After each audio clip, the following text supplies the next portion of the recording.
Good evening, everyone. This is Bernd Giels coming to you once again. Today is Saturday, September 19th.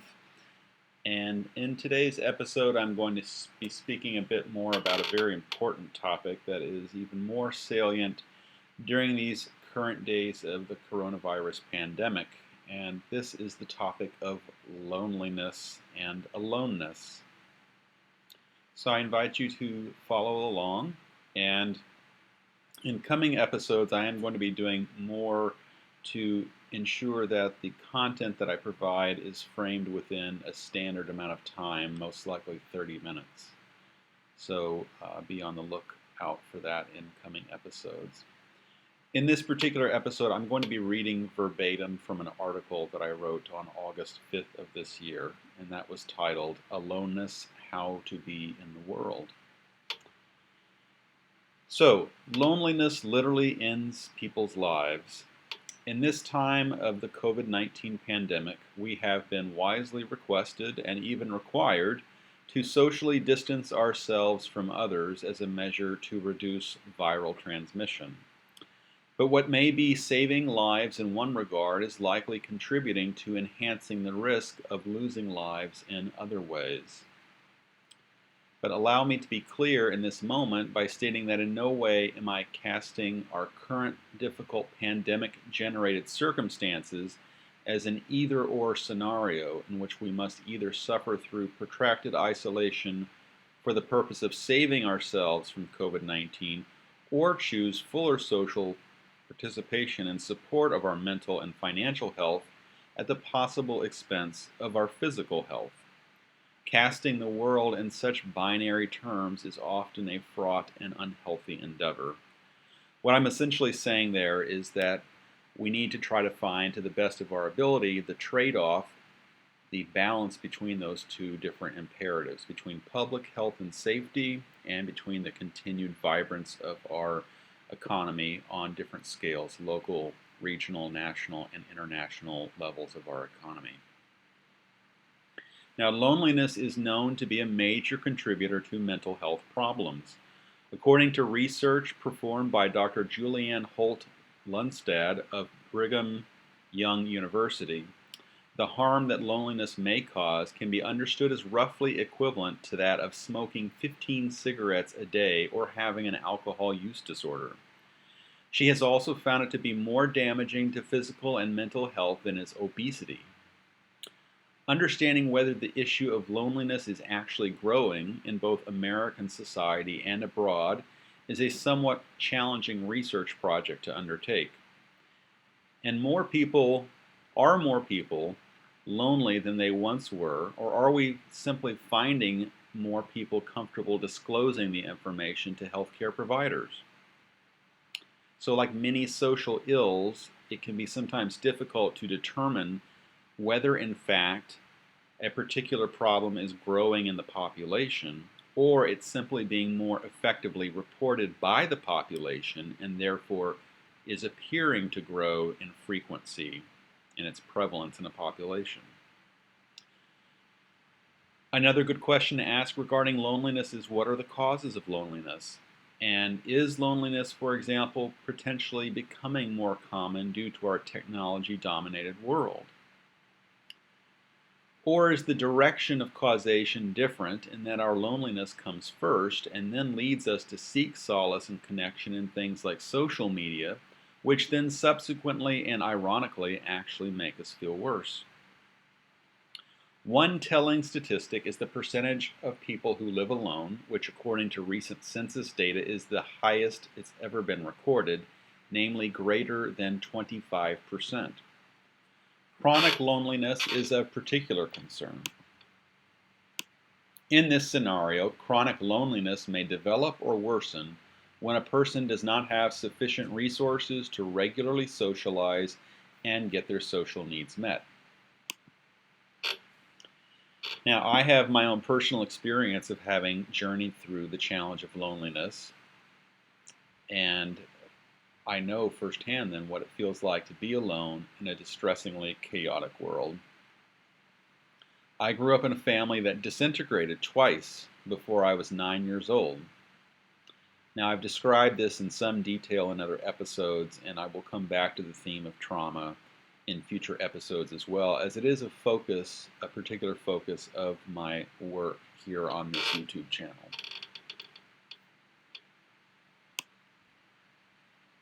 So as I became a young adult and ventured into the world beyond my undergraduate college years, I carried some of the wounds of my earliest years of life with me. I personally didn't seek out therapeutic treatment because I did not comprehend the gravity of what had happened to me. My experience of loneliness, of feeling alone, led me to carry an unconscious expectation that relationships would typically be difficult endeavors featuring competing agendas, hesitation to become intimately close, and an unwillingness to be vulnerable by sharing difficult and deep feelings. This same expectation also infiltrated its way into how I would interact with people on occasion in the workplace. Having been originally trained in the earth sciences, it was easy to adopt the position of an aloof scientist deeply enmeshed in research and not really be available to create deeply rewarding professional relationships.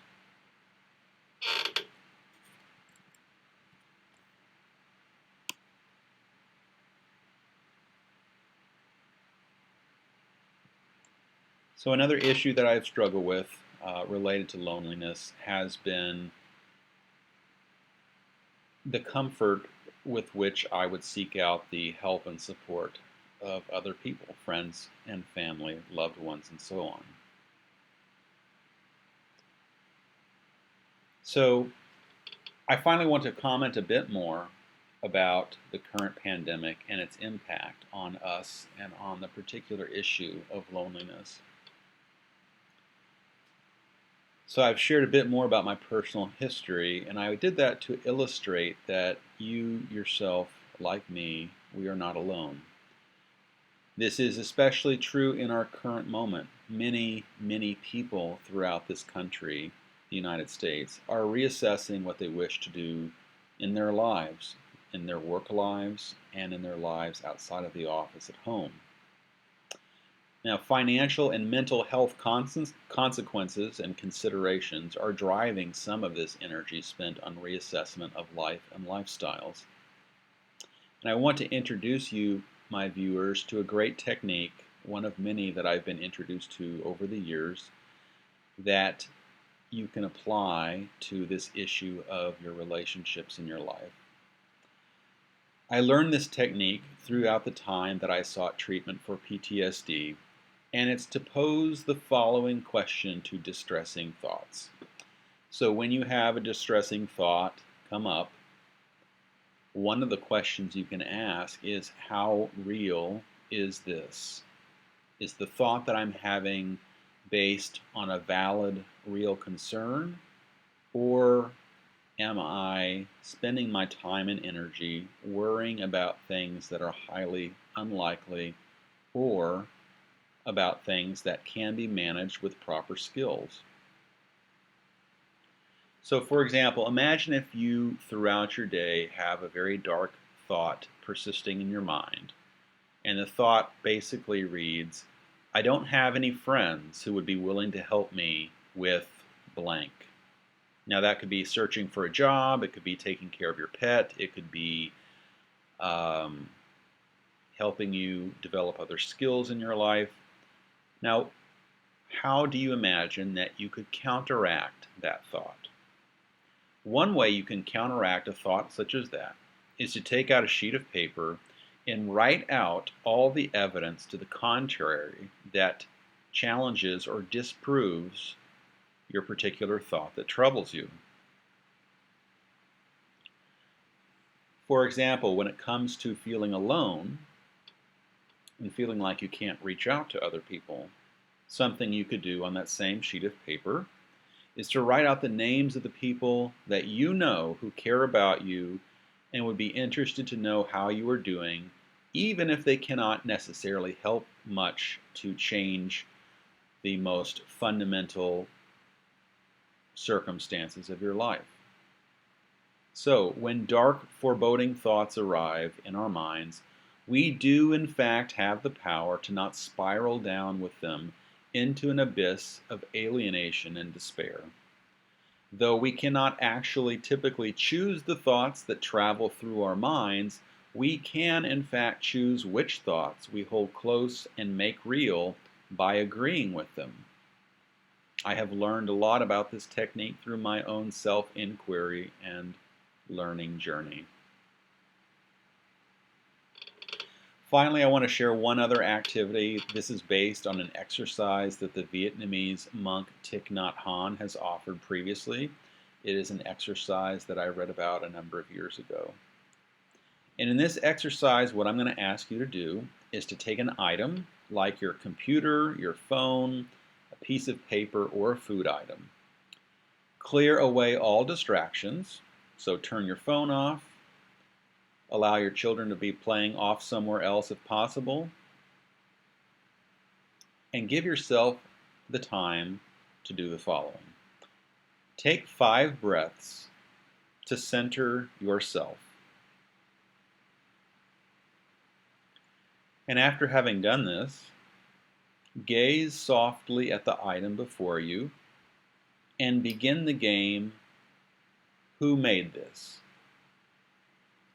In this game, you reflect on all the things that had to come together for this item to exist.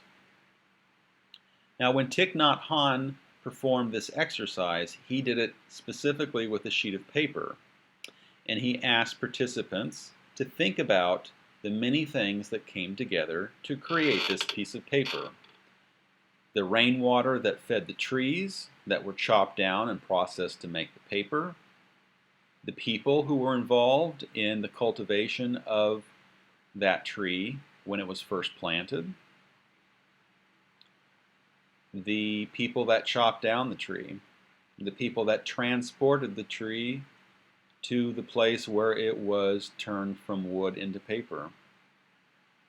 And in doing this exercise, what Thich Nhat Hanh can reveal to us and teach us to then reveal to ourselves is that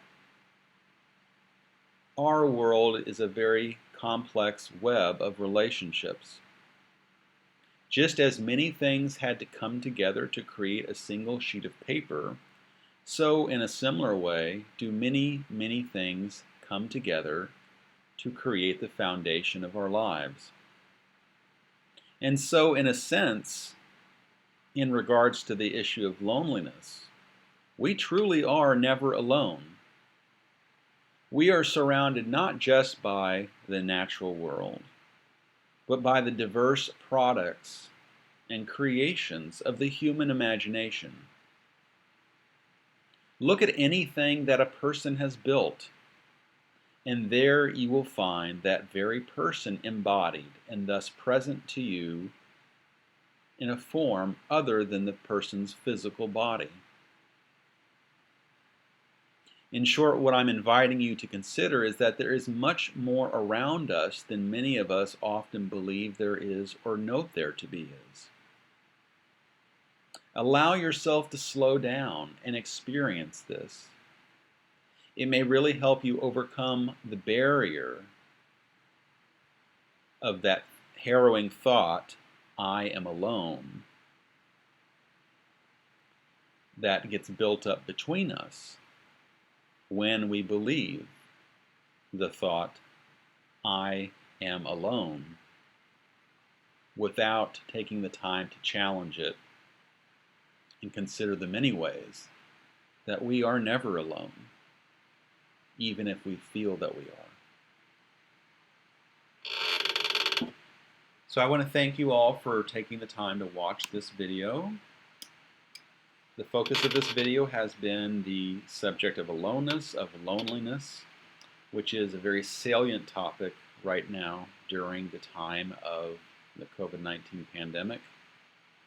I invite all of you to continue to follow me on my YouTube channel as I continue to produce and build out the channel. So I invite you, in closing, as always, to tell your friends, family, colleagues, and coworkers and pets about me. Thank you for watching, and I will be back again with a future episode in the near future. Thank you.